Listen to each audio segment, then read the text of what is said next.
the NBA Finals return to Boston tonight. The C's are only one win away, right? We are so close from taking home the title. Fans hoping for a sweep, but Dallas stopped that from happening in dramatic fashion, you could say, on Friday night. Good for them. All right. Well, but welcome home. Welcome to Boston. Yeah. Raul Martinez live in the Garden. Raul, fans are going from excited to a little anxious.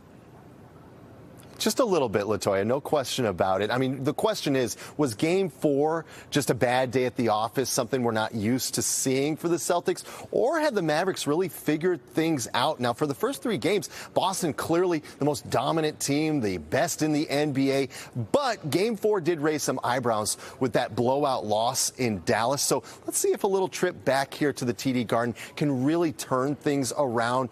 And this Celtics team has a chance to win a championship in front of their own fans. So let's take you to the court here. Once again, Kristaps Porzingis was at the media portion of practice, getting that light work in. So far, no new updates on his injury, that rare leg injury he's been dealing with, and whether or not he will see action tonight. A great group, a resilient group, a tough group, and we don't like to lose, so we do our best to prepare each and every night. So you heard Coach Joe Mazzulla talk about defense. Yeah, one of their biggest issues in Game 4 was that defensive performance.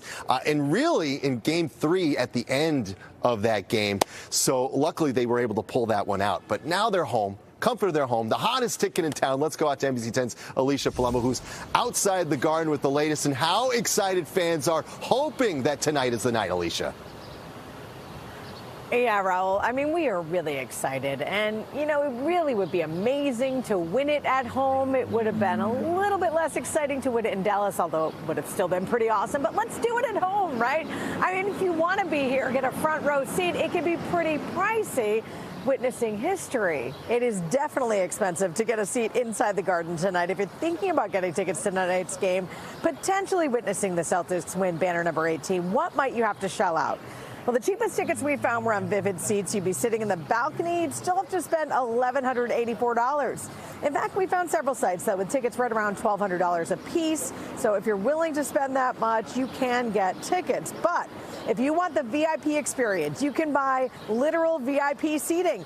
But it'll cost you. StubHub has seats in the VIP section, row A, going for $31,501 each.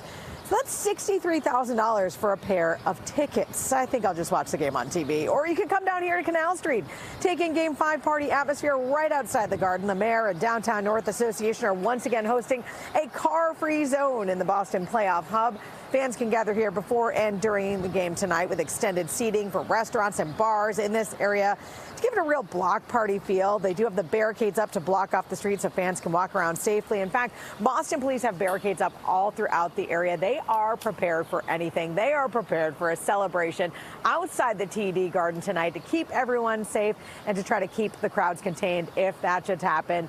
So what do you think? I think it'd be great to be out here and just enjoy the party, but it would be pretty cool if you have the money to get tickets and actually see it up close and personal like Raul. I mean, I guess you're a few hours early, but still, it's pretty cool to be inside.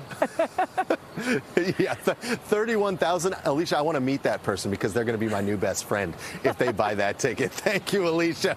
Okay, we do have complete coverage of the C's chase for the championship. You don't want to miss it. Our friends at NBC Sports Boston have your pregame covered. It all begins at 6:30 p.m. The crew will also have halftime and post-game analysis. Yeah, and we saw how dominant this team was in games 1 and 2. They're hoping to bring that dominance back. And it would be great to have Kristaps Porzingis, Latoya, and Mel. Let's just see what happens if he comes back. If not, you got Derek White, you got Drew Holiday, Al Horford as the X factors outside of Tatum and Brown. So we'll see what happens as Game 5 is just around the corner. Guys, back to you. We have so many skilled players, Raul. Yeah. I'm not worried. Kristaps, rest yourself. At Game 7, maybe we'll see you then. But you know what? Let's just get this thing done. Raul, your bright smile. We appreciate it all in your coverage. We'll see you again soon.